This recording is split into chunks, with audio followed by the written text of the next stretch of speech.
నమస్కారం, n times కి స్వాగతం. హెడ్లైన్స్ చూద్దాం.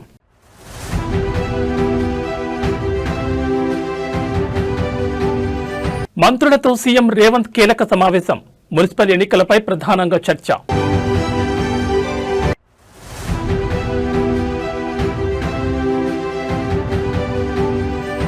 ఈరోజు ఢిల్లీకి మంత్రి లోకేష్, కేంద్ర మంత్రులతో కీలక భేటీ.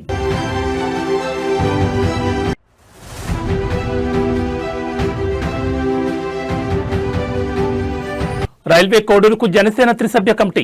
8 రోజులుగా అజ్ఞాతంలో ఉన్న ఎమ్మెల్యే శ్రీధర్.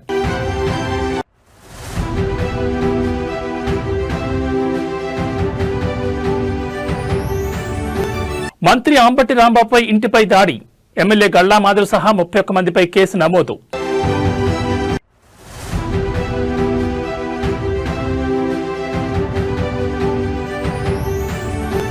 శ్రీశైలం బ్రహ్మోత్సవాలకు పకడ్బందీ ఏర్పాట్లు. అధికారులతో జిల్లా కలెక్టర్, ఎస్పీ సమీక్ష. ఇక డీటెయిల్స్ చూస్తే తెలంగాణ ముఖ్యమంత్రి రేవంత్ రెడ్డి నేడు పార్లమెంట్ నియోజకవర్గాల ఇన్ఛార్జీలతో సమావేశం కానున్నారు. ఈ సమావేశంలో డీసీసీ చీఫ్లు, ముఖ్య నేతలు కూడా పాల్గొంటారు. మున్సిపల్ ఎన్నికలపై ప్రధానంగా చర్చించనున్నారు. నేటితో నామినేషన్ల ఉపసంహరణ గడువు ముగియనుంది.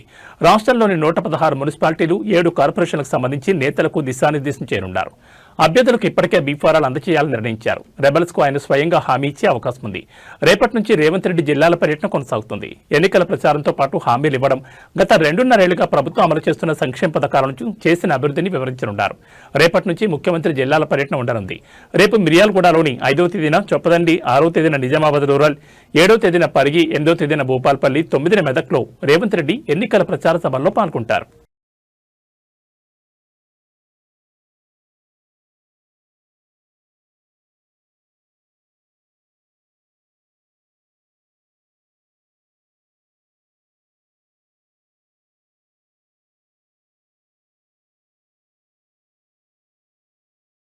నేడు ఢిల్లీకి మంత్రి నారా లోకేష్ బయలుదేరి వెళ్లనున్నారు. ఈ రోజు మంత్రివర్గ సమావేశం అనంతరం లోకేష్ ఢిల్లీకి బయలుదేరి వెళ్లనున్నారు. ఈ రోజు రాత్రికి ఢిల్లీలోనే బస చేయనున్న మంత్రి నారా లోకేష్ పార్లమెంట్ సభ్యులతో భేటీ అవుతారు.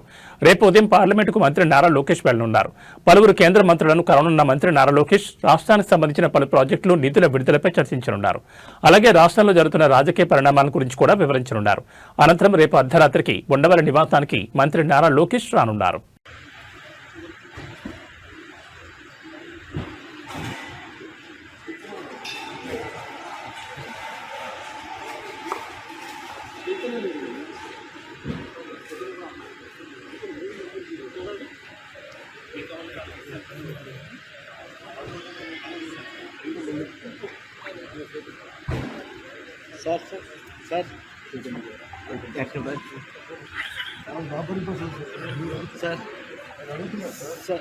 నేడు రైల్వే కోడూరు జనసేన ఎమ్మెల్యే అరవ శ్రీధర్పై పార్టీ నియమించిన కమిటీ విచారణ జరగనుంది. ఈ రోజు విచారణ కమిటీ ఎదుటకు హాజరు కావాలని అరవ శ్రీధర్ను ఆదేశించింది. రైల్వే కోడూరు ఎమ్మెల్యే అరవ శ్రీధర్ తనను మోసం చేస్తారంటూ ఒక మహిళ ఆరోపించిన సంగతి తెలిసిందే. దీంతో జనసేన త్రిసభ్య కమిటీ నియమించింది. ఈ రోజు పార్టీ నియమించిన త్రిసభ్య కమిటీ రైల్వే కోడూరులో పర్యటించనుంది. అయితే ఇప్పటి వరకు అజ్ఞాతంలో ఉన్న అరవ శ్రీధర్ త్రిసభ్య కమిటీ ఎదుట హాజరవుతారా లేక హాజరు కారా అన్నది చూడాలి. అయితే ఆయన హాజరుతో సంబంధం లేకుండా నేడు రైల్వే కోడూరులో ఈ వ్యవహారంపై త్రిసభ్య committee విచారించనుంది.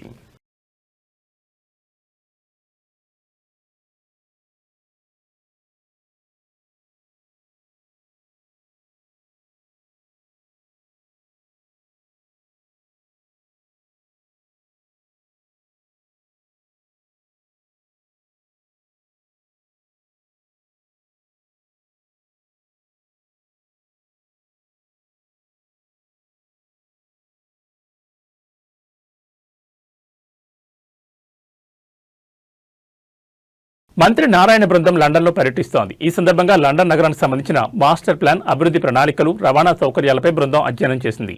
City of London corporation planning and development director గిన్ రిచర్డ్స్తో సమావేశమవగా ఆయన లండన్ మాస్టర్ ప్లాన్పై పవర్ పాయింట్ ప్రజెంటేషన్ ఇచ్చారు. అనంతరం మంత్రి బాటర్సీ పవర్ స్టేషన్ సందర్శించారు. అమరావతిలో పర్యాటక ప్రాజెక్టులు, రివర్ ఫ్రంట్ అభివృద్ధి, అంతర్జాతీయ క్రీడా నగర నిర్మాణం కోసం పలు ప్రాంతాలను పరిశీలించడం ఈ పర్యటన ముఖ్య ఉద్దేశం. కాగా సోమవారం బృందం లండన్ చేరుకోగా మొదట లండన్ సిటీ మినియేచర్ ద్వారా నగర నిర్మాణ తీరును పరిశీలించారు. అదేవిధంగా బ్యాటరీస్ పవర్ స్టేషన్ సందర్శించారు. దశాబ్ద కాలం పాటు విద్యుత్ ఉత్పత్తి చేసి మూతపడిన పవర్ స్టేషన్ ను ప్రపంచ ప్రసిద్ధ పర్యాటక కేంద్రంగా ఎలా అభివృద్ధి చేశారని అధికారులు అడిగి తెలుసుకున్నారు. అదేవిధంగా థేమ్స్ నది ఒడ్డున అత్యంత సుందరంగా ఆహ్లాదకర వాతావరణంలో ఐకానిక్ భవనంతో పాటు పర్యాటకుల గమ్యస్థానంగా బ్యాటర్సీ పవన్ స్టేషన్ ను తీర్చిదిద్దారని మంత్రి అభిప్రాయపడ్డారు. అమరావతిలో సైతం పర్యాటక ప్రాజెక్టులు పెద్ద ఎత్తున అభివృద్ధి చేయాలని ప్రభుత్వం భావిస్తున్నందున థేమ్స్ నది రివర్ ఫ్రంట్ ను పరిగణలోకి తీసుకునే అవకాశాలపై సంబంధిత వర్గాలతో చర్చించారు.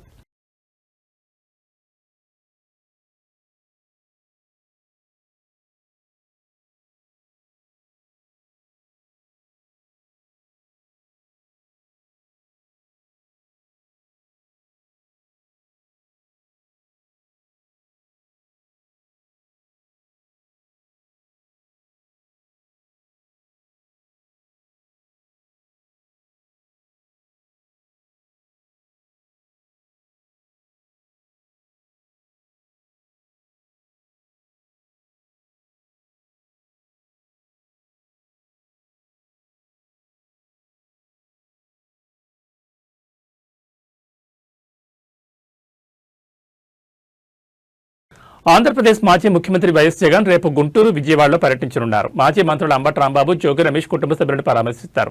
రేపు గుంటూరులోని అంబటి రాంబాబు నివాసానికి జగన్ చేరుకుంటారు. అక్కడ టీడీపీ శ్రేణుల దాడికి గురైన ప్రాంతాన్ని పరిశీలించనున్నారు. అనంతరం అంబటి రాంబాబు భార్య, కుటుంబ సభ్యులతో మాట్లాడతారు. అనంతరం ఇబ్రహీంపట్నంకు మాజీ ముఖ్యమంత్రి వైఎస్ జగన్ చేరుకుంటారు. జోగి రమేష్ ఇంటిపై పెట్రోల్ బాంబులు విసరడంతో పాటు బీభత్సం చేయడంతో ఆ కుటుంబాన్ని కూడా జగన్ పరామర్శిస్తారు. పార్టీ అండగా ఉంటుందని భరోసా ఇవ్వనున్నారు. ఇప్పటికే ఈ రెండు కుటుంబాలను వైసీపీ నేతలు పరామర్శించారు. అక్కడ పరిస్థితులను చూసి జగన్ తెలియజేశారు.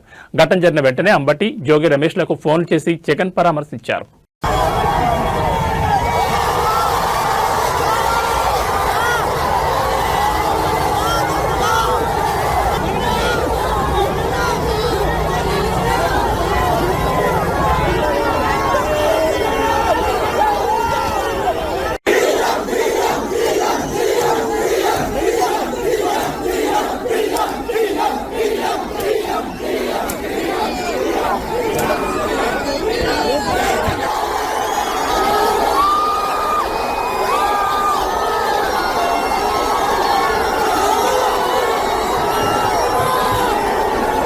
వైఎస్ఆర్ కాంగ్రెస్ పార్టీ సీనియర్ నేత మాజీ మంత్రి అంబటి రాంబాబు ఇంటిపై జరిగిన దాడి ఘటనలో పోలీసులు కేసు నమోదు చేశారు. అంబటి రాంబాబు తన న్యాయవాది ద్వారా పట్టాభిపురం పోలీస్ స్టేషన్లో ఫిర్యాదు చేయగా దాని ఆధారంగా మొత్తం 31 మంది టీడీపీ నాయకులు, కార్యకర్తలపై కేసులు నమోదయ్యాయి. ఫిర్యాదులో టీడీపీ కార్పొరేటర్ వేములపల్లి శ్రీరాంప్రసాద్తో పాటు పలువురు పార్టీ నాయకులు, కార్యకర్తలు తన నివాసంపై దాడి చేసి కార్లు, ఫర్నిచర్ను ధ్వంసం చేశారని అంబటి రాంబాబు పేర్కొన్నారు. ఈ ఘటనకు సంబంధించి పట్టాపురం పోలీసులు బిఎన్ఎస్ సెక్షన్ కింద కేసు నమోదు చేశారు. ఈ ఘటనలో గుంటూరు పశ్చిమ ఎమ్మెల్యే గల్లా మాధవి, ఆమె భర్త రామచంద్రరావుపై కూడా కేసులు నమోదు చేసినట్లు పోలీసులు వెల్లడించారు. దాడి ఘటనపై విచారణ ప్రారంభించిన పోలీసులు సంబంధిత ఆధారాలను సేకరిస్తున్నారు. ఇక మరోవైపు సీఎం చంద్రబాబుపై అనుచిత వ్యాఖ్యలు చేసిన కేసులో అంబటి రాంబాబును పోలీస్ కస్టడీకి అప్పగించాలంటూ నల్లపాడు పోలీసులు దాఖలు చేసిన పిటిషన్పై నేడు గుంటూరు కోర్టులో విచారణ జరగనుంది. ఇప్పటికే రాష్ట్ర వ్యాప్తంగా అంబటి రాంబాబుపై పలు కేసులు నమోదయ్యాయి. కోర్టు పోలీస్ కస్టడీకి అనుమతిస్తే ప్రస్తుతం రాజమండ్రి సెంట్రల్ జైల్లో ఉన్న అంబటి రాంబాబును విచారణ నిమిత్తం నల్లపాడు పోలీసులు గుంటూరుకు తీసుకొచ్చే అవకాశం ఉంటుంది. ఈ పరిణామాలతో రాష్ట్ర రాజకీయాల్లో ఉద్రిక్తత నెలకొంది.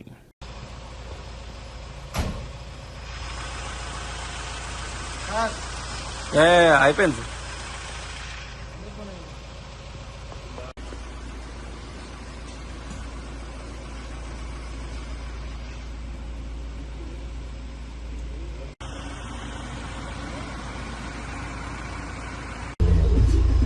అబ్బాయి వేశారు.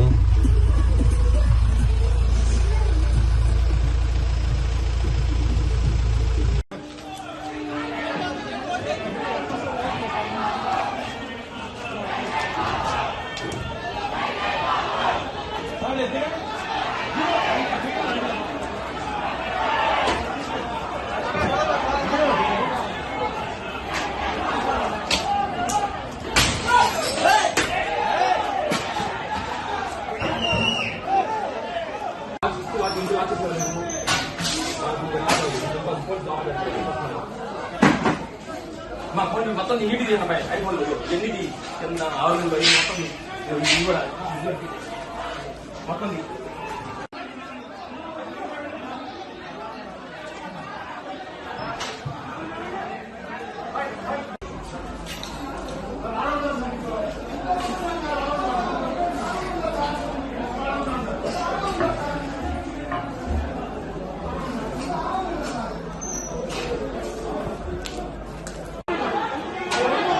నెల్లూరు జిల్లా వైసీపీ నేత కాకాని గోవర్ధన్ రెడ్డిపై 2 కేసులు నమోదయ్యాయి. ముఖ్యమంత్రి చంద్రబాబు, మాజీ మంత్రి సోమిరెడ్డి చంద్రమోహన్ రెడ్డిపై అనుచిత వ్యాఖ్యలు చేశారని కాకాని గోవర్ధన్ రెడ్డిపై టీడీపీ నేతలు ఇచ్చిన ఫిర్యాదుతో ఈ కేసులు నమోదయ్యాయి.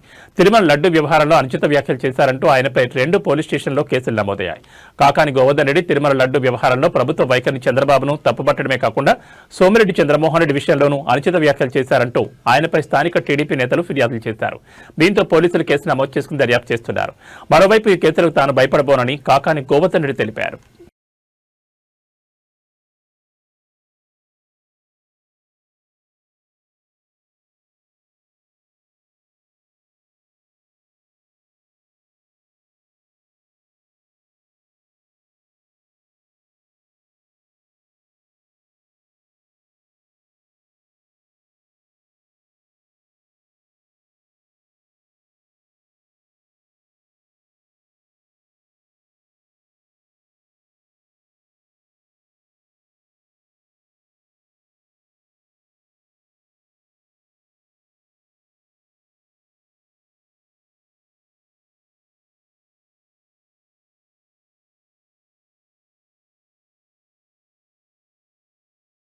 ప్రముఖ శైవక్షేత్రం శ్రీశైలంలో నిర్వహించనున్న మహాశివరాత్రి బ్రహ్మోత్సవాల ఏర్పాట్లను నంద్యాల జిల్లా కలెక్టర్ రాజకుమారి గనియా, జిల్లా ఎస్పీ సునీల్ శరణ్ మరియు ఎండోమెంట్ కమిషనర్ రామచంద్ర మోహన్ సోమవారం క్షేత్రస్థాయిలో పరిశీలించారు.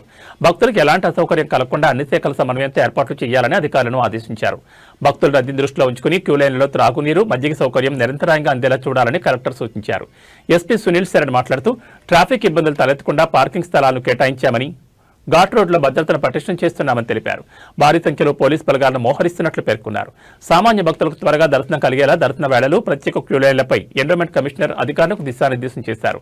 ఉత్సవాల సమయంలో క్షేత్ర పరిసరాల్లో పారిశుధ్యం లోపించకుండా చూడాలని, అలాగే ముఖ్య కేంద్రాల్లో వైద్య శిబిరాలను ఏర్పాటు చేయాలని అధికారులకు స్పష్టం చేశారు.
మద్యం కేసులో జోగి బ్రదర్స్ బెయిల్ రద్దు చేయాలని సిట్ పిటిషన్ నేడు విచారణ జరగనుంది. విజయవాడ ఎక్సైజ్ కోర్టులో పిటిషన్ దాఖలు చేసిన సిట్ అధికారులు జోగి బ్రదర్స్ బయట ఉంటే సాక్ష్యాధారాలను ధ్వంసం చేసే ప్రమాదం ఉందని పేర్కొన్నారు.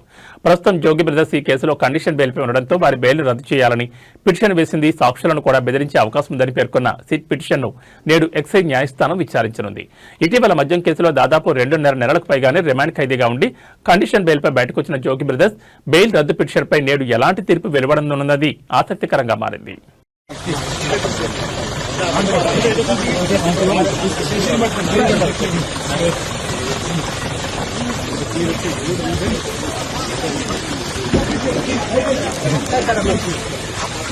ఈ అరెస్ట్ మీరు ఏ విధంగా ఖండిస్తున్నారు సార్?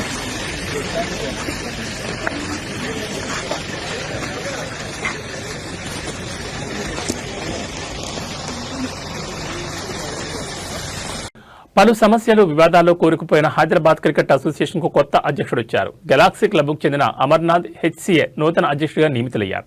గతంలో హెచ్సీఏకి జరిగిన ఎన్నికల్లో కేవలం 1 ఓటు తేడాతో జగన్మోహన్ రావు గెలిచారు. జగన్మోహన్ రావుకి 63 ఓట్లు రాగా అమర్నాథ్ కు 1 ఓటు తక్కువగా 62 ఓట్లు వచ్చాయి. దీంతో హెచ్సీఏ అధ్యక్షుడిగా జగన్మోహన్ రావు బాధ్యతలు చేపట్టారు.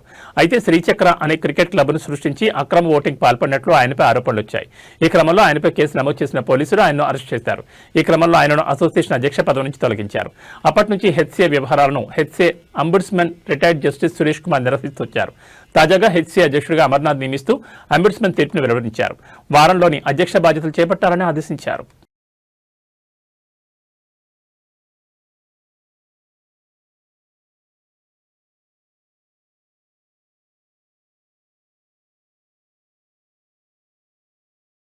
సోషల్ మీడియాలో రాత్రికి రాత్రే స్టార్డమ్ సంపాదించాలనే తాపత్రయం యువతను పెడదారి పట్టిస్తోంది. వ్యూస్, లైక్స్ కోసం ప్రాణాలను పణంగా పెడుతూ ప్రమాదకరమైన విన్యాసాలకు పాల్పడుతున్నారు. తాజాగా ఓ యువకుడు రైలు పట్టాలపై పడుకుని రైలు తనపై నుంచి వెళ్తుండగా వీడియో తీసుకున్న ఘటన నెట్టింట కలకలం రేపుతోంది. ఈ ఘటనపై హైదరాబాద్ సిపి వీసీ సజ్జన సోషల్ మీడియా ప్లాట్ఫామ్ ఎక్స్ వేదికగా తీవ్ర ఆగ్రహం వ్యక్తం చేశారు. పిచ్చికి పరాకాష్ఠ అంటే ఇదే. సోషల్ మీడియాలో ఫేమ్ కోసం ప్రాణాలను సైతం లెక్క చేయకుండా యువత ఎలాంటి ప్రమాదకర పనులు చేస్తున్నారు. ఒక్క సెకండ్ తేడా జరిగినా ప్రాణాలు గాలిలో కలిసిపోతాయని కూడా ఆలోచించడం లేదు. ఇలాంటి మానసిక రోగులకు కౌన్సిలింగ్ అత్యవసరమని ఆయన పేర్కొన్నారు. ఒకవేళ ప్రమాదం జరిగి ప్రాణం పోతే ఆ కుటుంబం అనుభవించే బాధ వర్ణనాతీతమని సజ్జన సీరియస్ వార్నింగ్ ఇచ్చారు. అయితే ఆ వైరల్ అవుతున్న వీడియోలో ఓ యువకుడు రైల్వే ట్రాక్ మధ్యలో బోర్లా పడుకుని ఉంటాడు. రైలు వేగంగా వస్తున్నా సరే ఏమాత్రం భయం లేకుండా అలాగే ఉంటాడు. వేగంగా వచ్చిన రైలు అతనిపై నుంచి దూసుకెళ్లిపోయిన తర్వాత ఆ యువకుడు ఏమీ జరగనట్లుగా నవ్వుతూ పైకి లేచాడు. చేసిన తప్పని చెప్పాల్సిన స్నేహితులు వీడియో తీస్తూ ప్రోత్సహించడం గమనార్హం.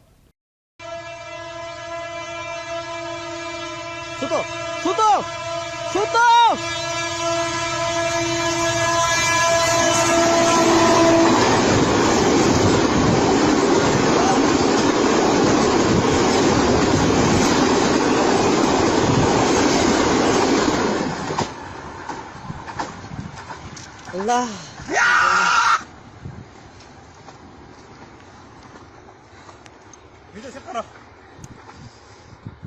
वीडियो मैंने अभी ऑफ कर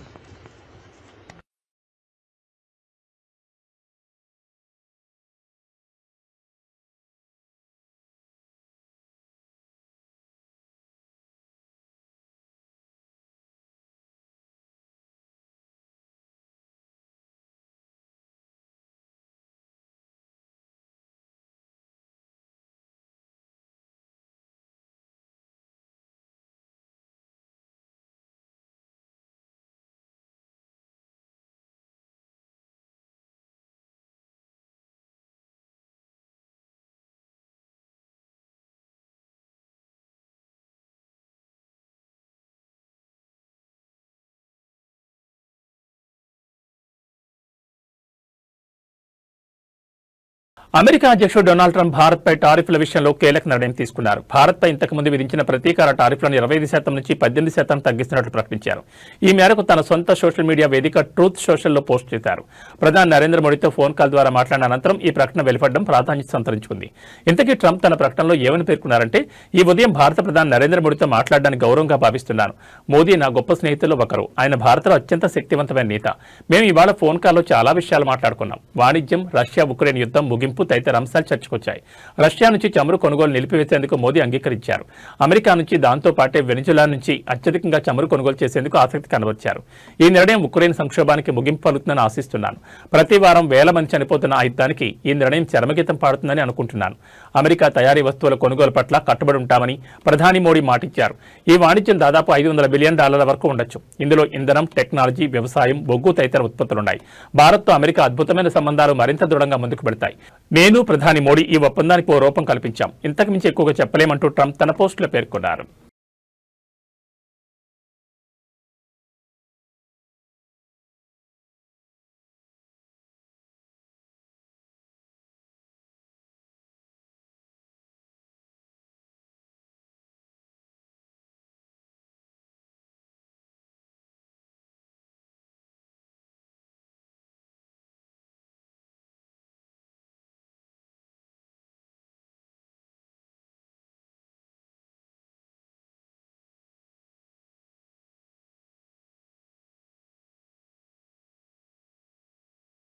ఇవి బులెటిన్ విశేషాలు. మరో బులెటిన్లో మళ్ళీ కలుసుకుందాం. నమస్కారం.